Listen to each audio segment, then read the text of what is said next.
Hello all welcome back to Victory Exams Academy. இந்த வீடியோவில் நம்ம என்ன பார்க்க போகிறோம் அப்படின்னா, நம்ம 12th ஸ்டாண்டர்டில் கவர் ஆகக்கூடிய ஹேண்ட் ரிட்டன் நோட்ஸ், அதாவது 12th ஸ்டாண்டர்ட் எத்திக்ஸில் வந்து கவர் ஆகக்கூடிய இந்திய பண்பாட்டிற்கும் பேரரசுகளின் கொடை இப்படிங்கிற அந்த டைட்டில் தான் வந்து பார்த்துட்ருக்கோம். இது வந்து உங்களுக்கு டிஎன்பிஎஸ்சி குரூப் 4 யூனிட் 4ல் கவர் ஆகக்கூடிய டாப்பிக்கான இந்திய பண்பாட்டிற்கு பேரரசுகளின் கொடை. அப்போ என்னென்ன பண்பாடுகள் வந்து இந்தியாவில் இருந்துச்சு, அதாவது யாரில் ஆரம்பித்து மௌரியர்கள் ஆரம்பித்து டெல்லி சுல்தான்கள், அதுக்கப்புறம் வந்து கடைசியாக வந்து யாரால முடியுது, அதுக்குள்ளேயே வந்து உங்களுக்கு சோழர்கள், பாண்டியர்கள், அதே போல் ராஷ்டிரகூடர்கள், இது போல் எல்லா பண்பாடுகளும் உங்களுக்கு வந்துடும். கடைசியாக முடிக்கிறது வந்து முகலாய பண்பாடோட உங்களுக்கு வந்து முடியும். ஸோ அந்த மாதிரி கிட்டத்தட்ட உங்களுக்கு 13 பண்பாடுகள் வந்து இந்த ஒரு லெசன்லேயே வந்துடுது. நீங்கள் 6th to 12th படிக்கிற, அதாவது 6th to 10th நீங்கள் படிச்சிருக்க அத்தனை பண்பாடுமே உங்களுக்கு ஒரே லெசனில் 12th எத்திக்ஸில் வந்து இது ஃபுல்லாகவே கவர் ஆகி ஃபுல் டீட்டெயில்ஸோடு உங்களுக்கு வந்து கொடுத்துருக்காங்க. அப்போ நீங்கள் வந்து சின்ன கிளாஸஸில் படித்தது எல்லாமே நீங்கள் வந்து தனித்தனியாக படிச்சிருப்பீங்க.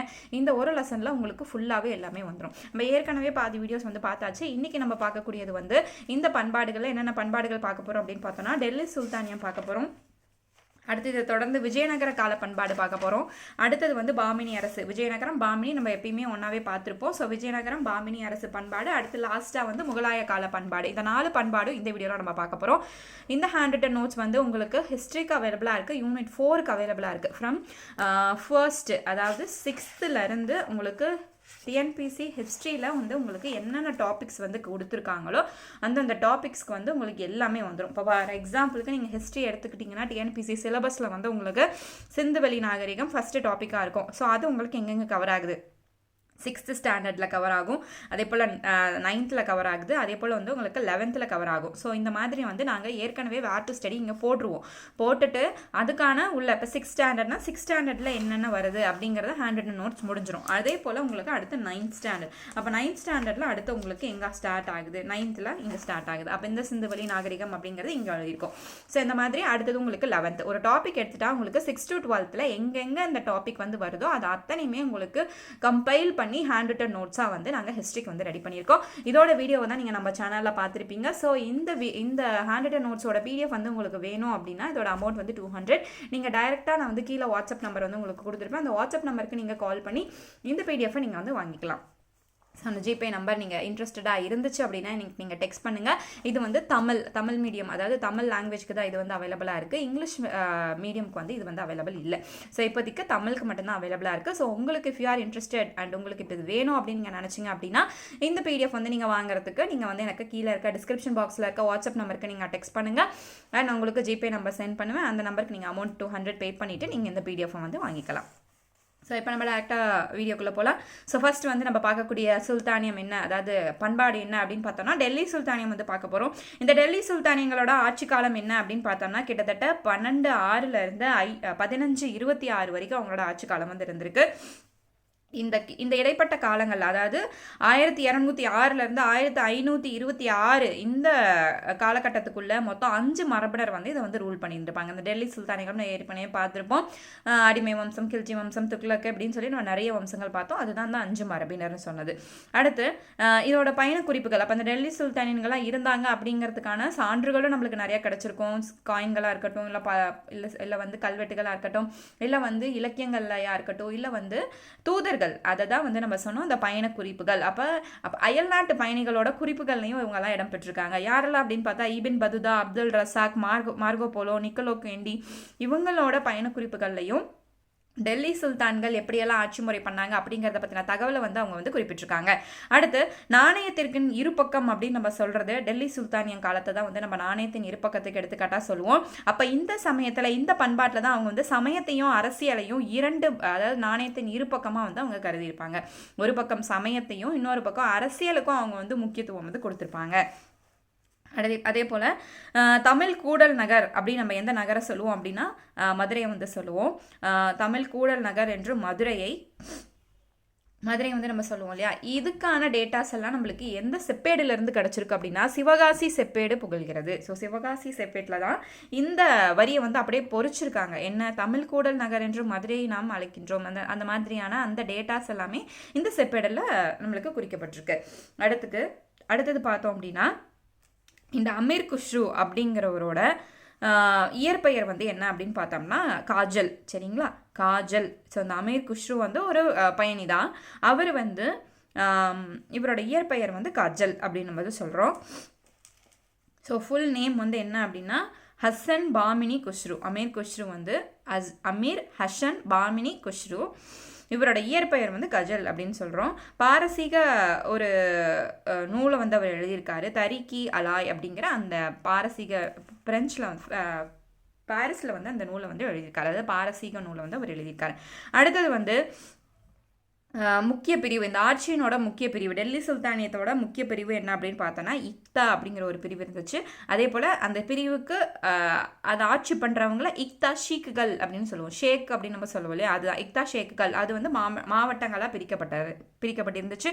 அந்த மாவட்டங்களாக பிரிக்கப்பட்டிருந்ததுக்கு ஆட்சி பண்ணுறதுக்கு அந்த ஷேக்குகளை வந்து சுல்தான்கள் வந்து நியமிச்சிருக்காங்க. அடுத்து 13ஆம் நூற்றாண்டில் வந்து மொத்தம் 3 வகையான அரசர்கள் வந்து இருந்திருக்காங்க, அதாவது ரூலர்ஸ் வந்து இருந்திருக்காங்க. அவங்களெல்லாம் யாருன்னு பார்த்தோன்னா கான்கள், மாலிக், அப்புறம் ஷிக்தாக்கள் அப்படின்னு நம்ம சொல்கிறோம். அந்த ரூலர்ஸ், அந்த மன்னரோட பெயரை வந்து அவங்க 3 விதமாக பிரிச்சிருக்காங்க. ஒருத்தர் வந்து கான்கள் அப்படின்னும், மாலிக் அப்படின்னும், மாலிக் அதே போல் வந்து அமீர்கள் அப்படின்னு வந்து சொல்லியிருக்காங்க.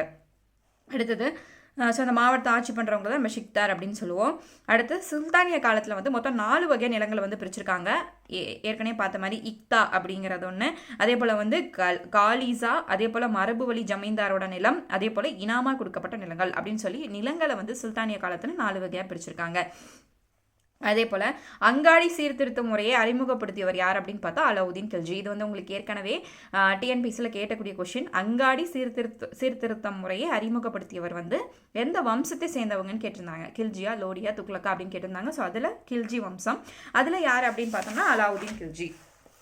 அடுத்து சஹானா இ மண்டி அங்காடி நிர்வகித்தன. ஸோ அப்போ அந்த அங்காடி நிர்வாகம் எல்லாமே வந்து யார் வந்து பார்த்துக்கிட்டாங்கன்னா ஒரு அமைப்பு அதுக்குன்னு உருவாக்கி வச்சுருந்தாங்க. அந்த அமைப்பை வந்து சஹானா இ மண்டி அப்படிங்கிற அந்த அமைப்பு தான் அங்காடி நிர்வாகத்தை வந்து பார்த்துக்கிட்டு இருந்திருக்காங்க.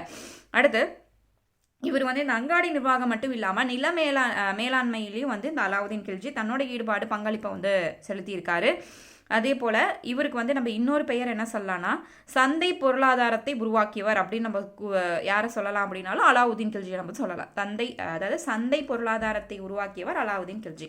அடுத்து முகமது பின் துக்ளக், அவர் வந்து நிலவரியை உயர்த்திருப்போம். ஒவ்வொரு துக்ளக் மன்னருக்கும் ஒவ்வொரு சிறப்பு இருக்கும் இல்லையா, ஒவ்வொரு மன்னரை நம்ம எதுக்காக ஸ்பெஷலாக சொல்லுவோம் அப்படின்னு பார்க்கறது தான் இதை வந்து பார்த்துட்டு இருக்கோம்.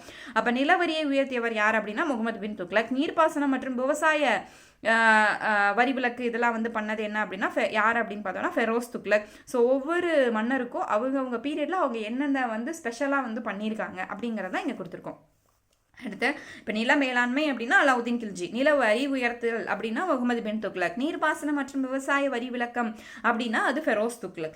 அடுத்து இவங்களோட முக்கிய வர்த்தக மையமாக இருந்தது வந்து ஆக்ரா தான் அவங்களோட முக்கிய வர்த்தக மையமாக இருந்துச்சு.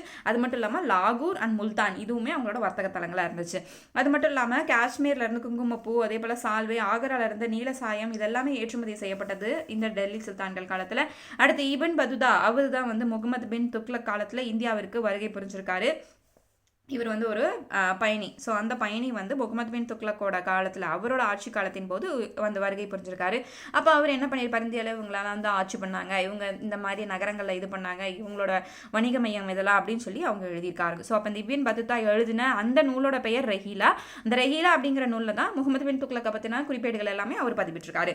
அடுத்து இந்திய இஸ்லாமிய கலையின் ஒருங்கிணைப்பு டெல்லி சுல்தானிய கலை, கட்டிடக்கலை அப்படிங்கிற அந்த கூற்றை வந்து சூறினது யார் வந்து கூறியிருக்காங்க அப்படின்னு பார்த்தோன்னா பெர்கூசன் அப்படிங்கிறவர் வந்து இந்த கூற்றை வந்து கூறியிருக்காரு. இந்திய இஸ்லாமிய கலையின் ஒருங்கிணைப்பு டெல்லி சுல்தானிய கலை, கட்டிடக்கலை.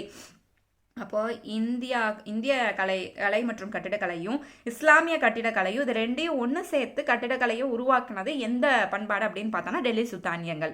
ஸோ டெல்லி சுல்தானியங்கள் இந்திய கலையும் மற்றும் இஸ்லாமிய கலையும் சேர்த்து வந்து அவங்க இது பண்ணியிருப்பாங்க அப்படின்னு சொன்னது வந்து பெர்கூசன் வந்து சொல்லியிருப்பாரு. மியாசின் அப்படிங்கிறது என்ன அப்படின்னா அவங்களுக்கு தொழுகைக்கு கூவி அழைக்கப்படுபவர், அவரை தான் வந்து மியாசின் சொல்லுவோம். அந்த டெய்லி அந்த டைமுக்கு வந்து அந்த ஸ்லோகன் மாதிரி அவங்களோட அந்த பாடல் வந்து ஒலிக்கும் இல்லையா, ஸோ அவங்க அந்த மாதிரி பாடக்கூடியவங்க வந்து மியாசின் அப்படின்னு சொல்கிறாங்க. அடுத்து உயர்ந்த கோபுரம், அதை வந்து மினார் அப்படின்னு சொல்லுவாங்க. அந்த மினார் அதோட பேர்ல தான் நம்ம குதுப் மினார் அப்படின்னு சொல்றோம். அப்ப மினார் அப்படின்னாலே அதுக்கான பொருள் என்ன அப்படின்னா உயர்ந்த கோபுரங்கள்.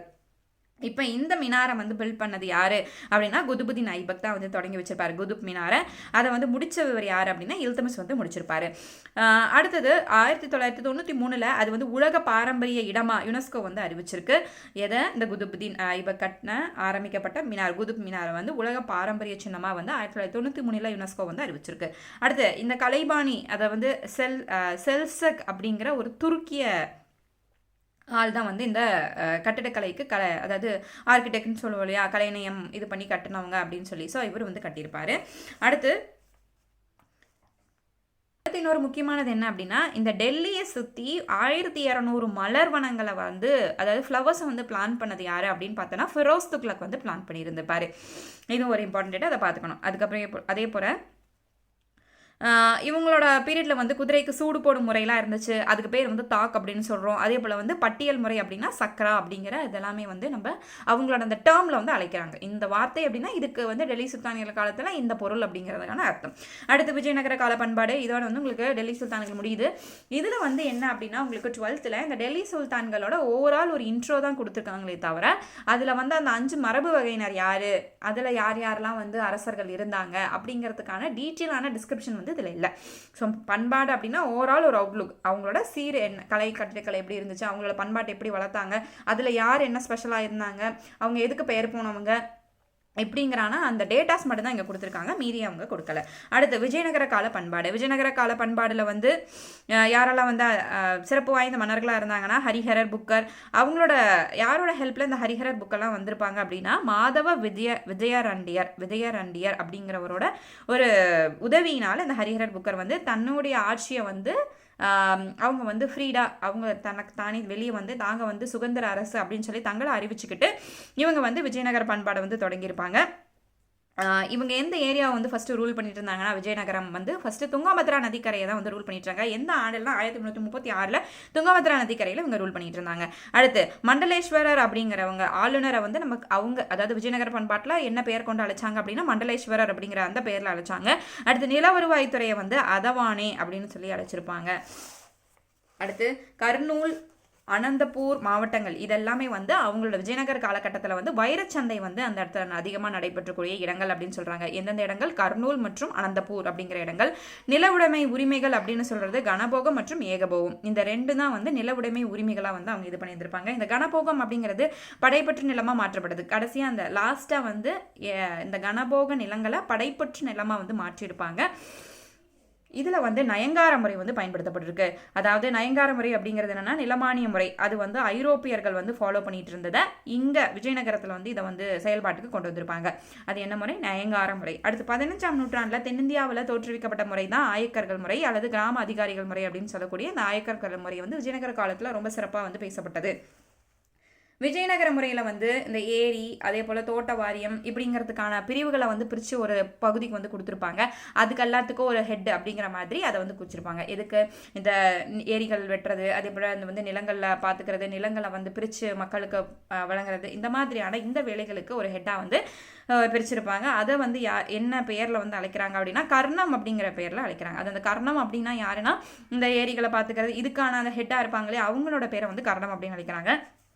ஸோ அந்த கர்ணம் அப்படிங்கிறவர்கிட்ட ஒரு நூல் வந்து இருந்திருக்கும், புக் இருக்கும். அந்த புக்கு பேர் வந்து அடங்கல் அல்லது சிட்டா அப்படின்னு சொல்லக்கூடிய இந்த அடங்கல் அப்படிங்கிறது அந்த நூலோட பெயர். சிட்டா அப்படிங்கிறது குறிப்பேடு அப்படின்னு நம்ம சொல்லலாம். என்ன குறிப்பேடு அப்படி இருக்குன்னா யாருக்கு எவ்வளோ நிலங்கள் கொடுத்துருக்கோம், எது வந்து விவசாயத்துக்குரிய நிலம், எது வந்து ஒரு காணி நிலம் அப்படிங்கிறதுக்கான டெஸ்ட்லாம் இருக்கும். அதுக்கப்புறம் வந்து நம்ம 4 வகையான நிலங்கள்லாம் முதல்ல டெல்லி சுல்தானியர் காலத்தில் பார்த்தோம் இல்லையா. இது வந்து கோயிலுக்கு வந்து இனாமா கொடுக்கப்பட்ட நிலம், இது வந்து கவர்மெண்ட்டுக்கு அதாவது அரசுக்கு சொந்தமான நிலம், அப்புறம் யாருக்கு எந்தெந்த இதெல்லாம் வந்து இது இருக்குது, ஏரி எந்த இடத்துல இருக்குது அப்படிங்கிறதுக்கான ஒரு ப்ளூ பிரிண்டாக இருக்கட்டும், இல்லை வந்து அவங்களோட பெயர் பட்டியலாக இருக்கட்டும், யாருக்கு எது சொந்தம் அப்படிங்கிறதுக்கான அந்த லிஸ்ட் எல்லாமே இந்த கர்ணம் கிட்ட வந்து இருக்கும்.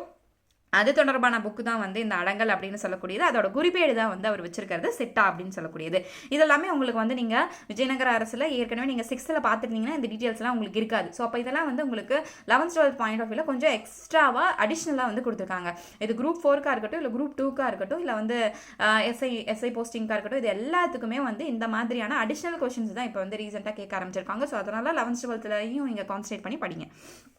அடுத்து நாணயத்தை அதாவது அடுத்த அட்டவணை வந்து இப்போ நம்ம ஏற்கனவே பார்த்தோம். இந்த கர்ணம் அப்படிங்கிறவங்க வந்து இந்த புக் வந்து வச்சிருப்பாங்க. அந்த புக்கில் என்னென்ன டீட்டெயில்ஸ் இருக்கும் அப்படின்னு நம்ம ஏற்கனவே பார்த்தோம். அதை எதெல்லாம் வந்து விவசாயத்துக்கு தொடர்பானது, எது தோப்பு, எது காடு அப்படிங்கிற டீட்டெயில்ஸ் எல்லாமே இந்த அட்டவணை வந்து அவங்க வச்சிருக்காங்க. அடுத்தது ரத்னமாலை அப்படிங்கிற அந்த ஒரு ஒர்க்கை வந்து இருக்கப்ப தண்டையநாதர் வந்து எழுதியிருப்பாரு. அவர் வந்து எந்த சமயத்தை சேர்ந்தவர் அப்படின்னு பார்த்தோன்னா சமயத்தை சேர்ந்தவர். இவர் ஆதரிச்சவர் வந்து ஹரிஹர தேவர் வந்து அவரோட அவையில் ஆதரிச்சிருப்பாரு. அடுத்து விருபாட்சர் கோயிலை வந்து ஹைசாலர் காலத்தில் வந்து கட்டப்பட்டது அப்படின்னு சொல்றாங்க. இதுவும் நீங்க டீட்டெயில் வந்து பார்த்துக்கணும். எந்தெந்த கோயில் யார் யார் காலத்தில் கட்டப்பட்டது அப்படிங்கிறதும். ஸோ விருபாட்சர் கோயில் வந்து ஹைசாலர் காலத்தில் கட்டப்பட்டது. ஹம்பி வந்து அவங்களோட தலைநகராக இருந்திருக்கு. அடுத்து பாரசீக ஹசாரா கோயில் வந்து பாரசீகத்தில் வந்து ஹசாரா கோயில் வந்து இருக்கு. அந்த ஹசாரா அப்படிங்கிறதுக்கான பொருள் என்னன்னா 1000 அப்படிங்கிறதுக்கான பொருள். அடுத்தது விட்டலர் வழிபாடு அப்படிங்கிறது என்ன அப்படின்னா கிருஷ்ணர் வழிபாடு தான் விட்டல சுவாமி வழிபாடு, விட்டலர் கோயில், விட்டல சுவாமி கோயில் அப்படிங்கிறதுலாம் இருக்கும். ஸோ விட்டல சுவாமி கோயில் வந்து எவ்வளோ அடி உயரம் அப்படின்னு பார்த்தா 12 அடி உயரம், 56 தூண்கள் வந்து அந்த விட்டல சுவாமி கோயிலில் இருக்கு. ஸோ இந்த விட்டல சாமி அப்படின்னாலே கிருஷ்ணர் அப்படிங்கிறது எந்த மொழியில் அவங்க இது பண்ணுவாங்கன்னா மராட்டிய மொழியில் வந்து இந்த பெயரை சொல்லி தான் கிருஷ்ணரை வந்து அழைப்பாங்க. அடுத்து விஜயநகரத்தின் சிறப்பு கோயில்கள் அப்படின்னு நம்ம பார்த்தோம் அப்படின்னா அதாவது சிறப்புகள் அப்படின்னு பார்த்தோம்னா கோயிலை வந்து விரிவுபடுத்துதலையும் ஏற்கனவே இருந்த கோயில்களுக்கான கோபுரங்கள் அதை வந்து பராமரிக்கிறதுலையும் அதே போல் புதுசாக அவங்க எந்த கோயிலும் கட்டலை, இருந்த கோயிலை கொஞ்சம் எக்ஸ்டெண்ட் பண்ணியிருக்காங்க. அதில் இருக்கக்கூடிய கோபுரங்களோட அளவு வந்து உயர்த்தியிருக்காங்க. அதிகப்படியான தூண்களை வந்து அவங்க இது பண்ணியிருக்காங்க. அதை வந்து சீரமைப்பு பணியை வந்து அவங்க இது பண்ணியிருக்காங்க. அப்போ கோயிலை விரிவுபடுத்தல் மற்றும் கோபுரங்களை அமைத்தல் தான் வந்து விஜயநகரத்தோட சிறப்பு பணியாக இருந்திருக்கு. இதோட விஜயநகர அரசு வந்து முடியுது. அடுத்தது நம்ம பார்க்க போகிறது பாமினி அரசோட பண்பாடு வந்து பார்க்க போகிறோம். இந்த பாமினி அரசை தோற்றுவித்தவர் அப்படின்னு பார்த்தா அலாவுதீன் ஹசன் பாமன் ஷா வந்து தோற்றுவித்திருப்பாரு. ஸோ அவரோட ஸ்டார்டிங்கில் அப்போ இந்த பாமன் ஷா வந்து எங்கேருந்து வந்திருப்பார் அப்படின்னா அவர் வந்து யாரு கீழே வேலை பார்த்துருப்பார் அப்படின்னா முகமது பின் துக்ளக் கிட்ட தான் வேலை பார்த்துருப்பாரு. அதுக்கப்புறம் தானே ஒரு சுதந்திர அரசாக அறிவிச்சுக்கிட்டு அவர் வந்து தனியாக தன்னுடைய மூதாதையர்களோட அந்த வழியில் வந்து அந்த பேரை வந்து பாமினி அப்படிங்கிற அந்த பேரை வந்து சூட்டியிருப்பார். இவங்களோட தலைநகரம் அப்படின்னு பார்த்தா குல்பர்கா. இந்த தலைநகரத்தில் வந்து மொத்தம் 8 அமைச்சர் கொண்ட குழு வந்து இருந்திருக்கும். இது எல்லாமே நம்ம வந்து பாமினி அரசில் ஏற்கனவே பார்த்துட்டோம். அதாவது நீங்கள் நம்மளோட யூடியூப் சேனலில் இருக்கக்கூடிய ப்ரீவியஸ் வீடியோ எடுத்து பார்த்தீங்கன்னாவே தனியாக ஒரு டாப்பிக்லேயே பாமினி அரசு அப்படின்னு சொல்லி கொடுத்துருப்போம். அதில் வந்து உங்களுக்கு டீட்டெயிலாக அவங்களோட அரசவையில் இருந்த 8 மன்னர்களோட பெயர் என்ன, அந்த பெயர் குழு 8 அமைச்சர்கள் கொண்ட குழுன்னு சொல்லியிருப்போம். ஒவ்வொருத்தருக்கும் என்னென்ன பெயர் வந்து சூட்டியிருப்பாங்க அப்படின்னு சொல்லி நம்ம டீட்டெயிலாக வந்து பார்த்தோம். அவங்களோட கட்டிடக்கலை எப்படி இருந்துச்சு, அவங்களோட அரசாட்சி முறை எப்படி இருந்துச்சு அப்படிங்கிறது எல்லாமே நம்ம பார்த்தா நம்ம ஹேண்ட் ரிட்டன் நோட்ஸ்லேயே பார்த்துருப்போம். நீங்கள் அதை திருப்பி நீங்கள் ரெக்கலெக்ட் பண்ணி பார்த்துக்கோங்க. ஸோ இதில் வந்து உங்களுக்கு அதில் என்ன கவர் ஆகாத அடிஷ்னல் பாயிண்ட்ஸ் இருக்கோ அதை தான் நம்ம சொல்லிட்டு இருக்கோம். ஸோ திருப்பி அதே பாயிண்ட்ஸை ரிப்பீட் பண்ணக்கூடாது அப்படிங்கிறதுக்காக. அடுத்து மாநில நிர்வாகம் வந்து மொத்தம் 4 பிரிவுகளாக இருந்திருக்கு. 1 ஆசனாபாத், அதே போல் வந்து தௌலதாபாத், பீரார், அதே போல் பீடர் அப்படிங்கிற அந்த 4 பிரிவுகளாக மாநிலம் வந்து இருந்துருச்சு. அடுத்து தரப்புகள் அப்படிங்கிறது பேரரசின் பிரிவுகளை தான் வந்து நம்ம என்ன பெயரில் சொல்லி அழைக்கிறோம்னா தரப்புகள் அப்படின்னு சொல்லி அழைப்போம். முகமது கவான் வந்து இவரோட அமைச்சராக இருந்திருப்பாரு. இப்போ நம்ம ஏற்கனவே அந்த லாஸ்ட் பாமினி அரசில் பார்த்துருப்போம். இதில் அலாவுதீன் ஹசன் பாமன் ஷாவோட நம்ம யாரை அதிக சிறப்பாக வந்து படிச்சிருப்போம் அப்படின்னா முகமது கவானை தான் வந்து சிறப்பு மிகுந்த அமைச்சராக வந்து நம்ம பார்த்துருப்போம். ஏன்னா அந்த கவானோட பெருமை தான் வந்து அதில் வந்து சிறப்பாக சொல்லியிருப்பாங்க.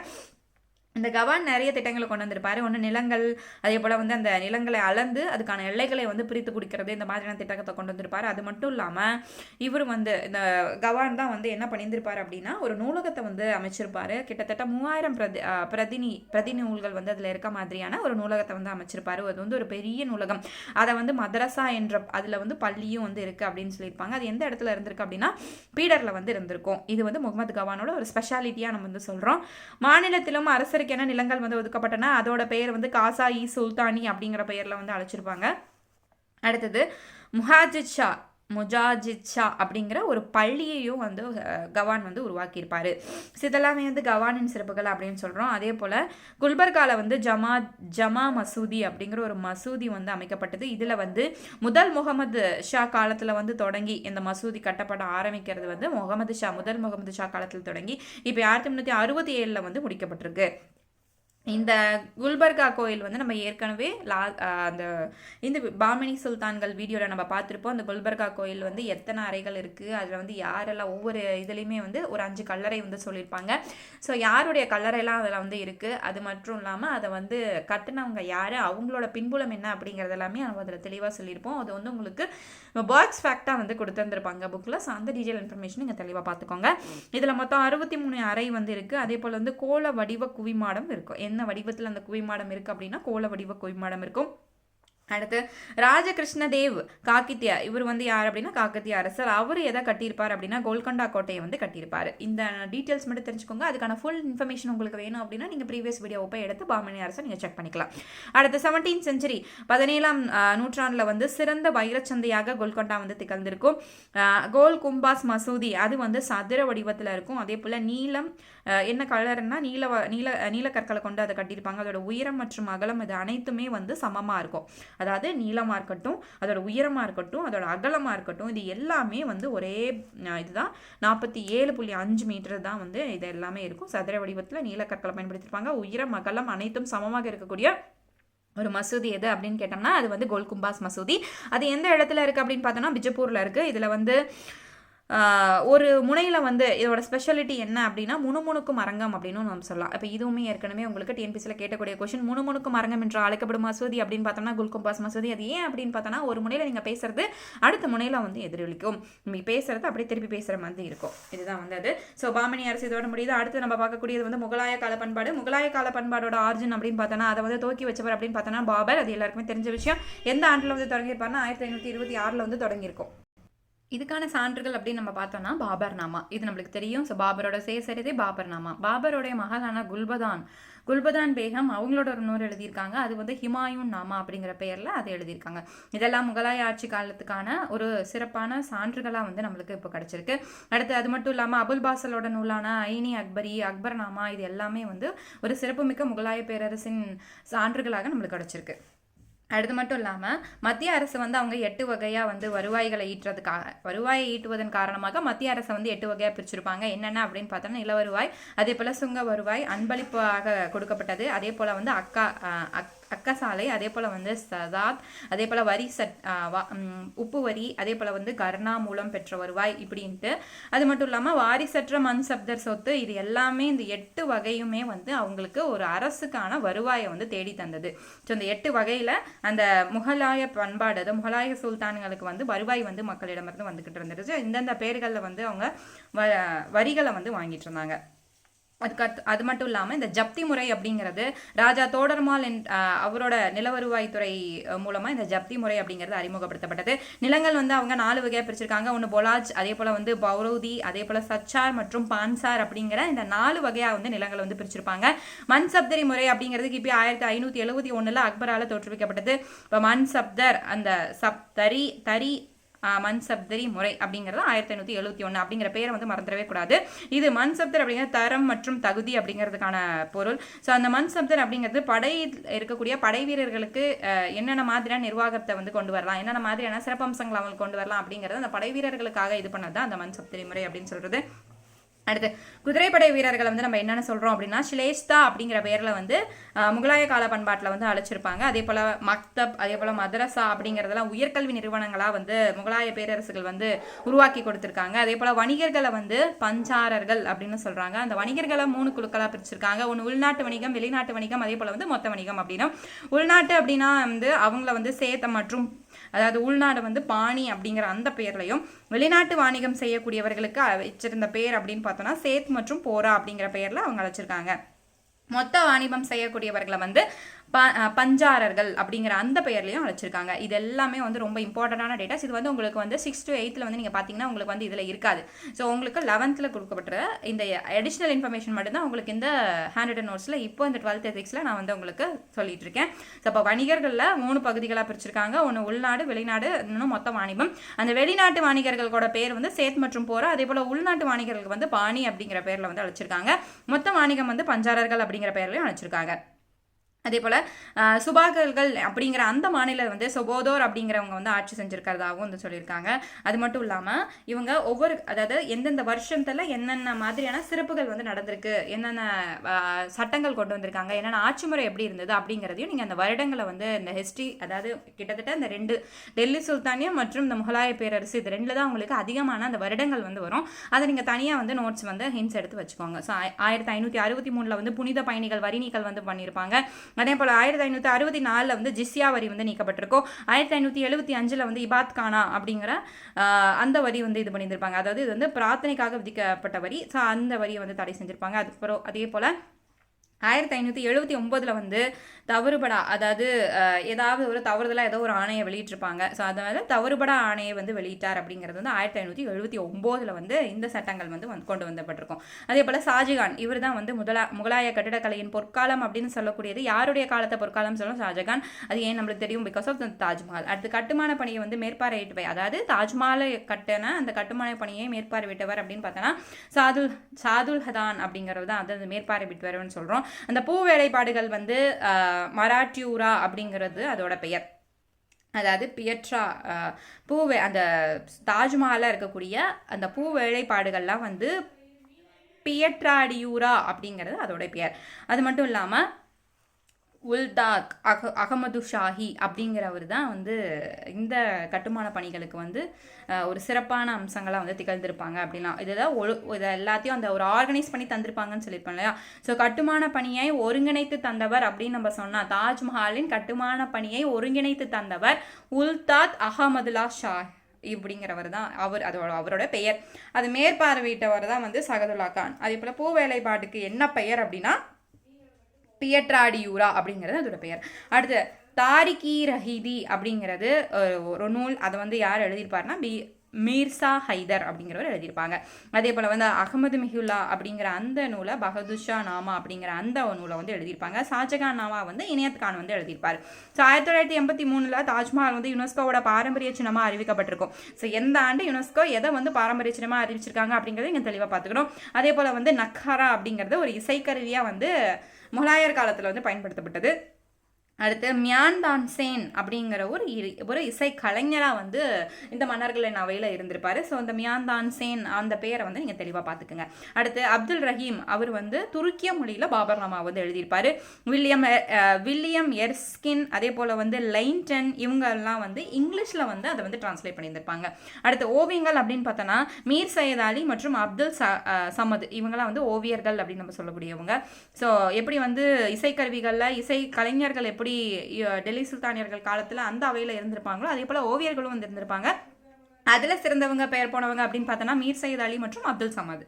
ஸோ இவங்கெல்லாம் வந்து சிறப்பான ஓவியர்கள். அடுத்து செருக்கோடுகள், அதாவது செருக்கோடுகள் அப்படிங்கிறதுக்கு ஆல்பம், இந்த ஆல்பம் முறையை வந்து தயாரிக்கிற முறையை வந்து முகலாய காலத்தில் தான் உருவாக்கப்பட்டது. ஸோ இது வந்து உங்களுக்கு இம்பார்ட்டன்ட் டீட்டெயில்ஸ். ஸோ எந்த காலகட்டத்தில் இந்த செருக்கோடுகளோட தமிழாக்கம், அதாவது செருக்கோடுகள் வந்து தமிழாக்க பெயர், ஆல்பத்தோட தமிழ் பெயர் செருக்கோடுகள். ஸோ அது வந்து எந்த காலத்தில் தயாரிக்கப்பட்டது அப்படின்னு பார்த்தோம்னா முகலாய காலத்தில் இந்த ஆல்பம் தயாரிக்கும் முறை தயாரிக்கப்பட்டது. ஸோ இதோட வந்து உங்களுக்கு முகலாய பேரரசு வந்து முடியுது. ஸோ அப்போ நம்ம பார்த்தது கிட்டத்தட்ட ஒரு 13 பண்பாடு வந்து இந்த லாஸ்ட் ஒரு 3 வீடியோஸில் வந்து பார்த்துருப்போம்.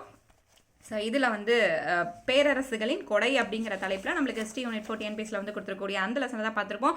எதுலேருந்து ஆரம்பித்தோம் அப்படின்னா நம்ம மௌரியர்கள்லேருந்து ஆரம்பித்து கிட்டத்தட்ட முகலாய பண்பாடு வரைக்கும் முடிச்சிருப்போம். அப்போ ஆரம்பித்தவங்க அப்படின்னு பார்த்தா மௌரியர்களை தொடர்ந்து நம்மளுக்கு அடுத்த ஆட்சிக்கு வந்தது அப்படின்னு நம்ம பார்த்தோம்னா குஷானர்கள். ஸோ குஷானர்களை தொடர்ந்து குப்தர்கள் பார்த்துருப்போம். குப்தர்களுக்கு அடுத்தது சாளுக்கியர்கள் பார்த்தோம். சாளுக்கியருக்கு அப்புறம் ராஷ்டிரகூடர்கள், ஹைசாளர்கள், அதுக்கப்புறம் வரது வந்து தமிழகத்துக்குள்ளே வரும். அதாவது பல்லவர் கால பண்பாடு எப்படி இருந்துச்சு, அடுத்து சோழர் கால பண்பாடு எப்படி இருந்துச்சு, பாண்டியர் கால பண்பாடு எப்படி இருந்துச்சு, அதுக்கப்புறம் முடிச்சதுக்கு அப்புறம் தான் நம்ம வந்தது டெல்லி சுல்தானியம். ஸோ டெல்லி சுல்தானியம்க்கு அப்புறம் விஜயநகர பண்பாடு, அதே போல் வந்து அடுத்தது லாஸ்ட்டாக பார்த்தது பாமினி முகலாய பண்பாடு. இதோட வந்து உங்களுக்கு 13 பண்பாடுகளும் முடியுது. இந்த 13 பண்பாடுகள் நம்ம ஏற்கனவே 6 to 8 லாஸ்ட் ப்ரீவியஸ், அதாவது நிறைய வீடியோஸ் வந்து பார்த்துட்டு டீட்டெயிலாக பார்த்தாச்சு. அதில் இல்லாத எக்ஸ்ட்ரா அடிஷனல் இன்ஃபர்மேஷன் பாயிண்ட்ஸ் தான் வந்து எங்களுக்கு 12th எத்திக்ஸில் வந்து கவர் ஆகிட்டு இருக்கு. ஸோ அந்த பாயிண்ட்ஸை நீங்கள் பார்த்துக்கோங்க. இந்த ஹேண்ட் ரிட்டன் நோட்ஸ் உங்களுக்கு வேணா நீங்கள் வந்து அமௌண்ட் 200 பே பண்ணணும். அது எந்த வாட்ஸ்அப் நம்பர் உங்களுக்கு டிஸ்கிரிப்ஷன் பாக்ஸில் கொடுத்துருக்கேன். ஸோ இதோட வந்து ஹிஸ்ட்ரியோட TNPSC யூனிட் 4 கவர் ஆகக்கூடிய டாபிக்ஸ் எல்லாமே நம்ம கவர் பண்ணி முடிச்சாச்சு. நெக்ஸ்ட் வீடியோவில் வந்து நம்ம INM-க்கான ஹேண்ட் ரிட்டன் நோட்ஸ் வீடியோ வந்து ப்ரொவைட் பண்ணுவோம். ஸோ மறக்காம நம்ம சேனலில் பாருங்கள். இன்னும் நீங்கள் சப்ஸ்கிரைப் பண்ணலாம், மறக்காம நம்ம சேனலை சப்ஸ்கிரைப் பண்ணுங்கள். தேங்க்யூ ஃபார் வாட்சிங்.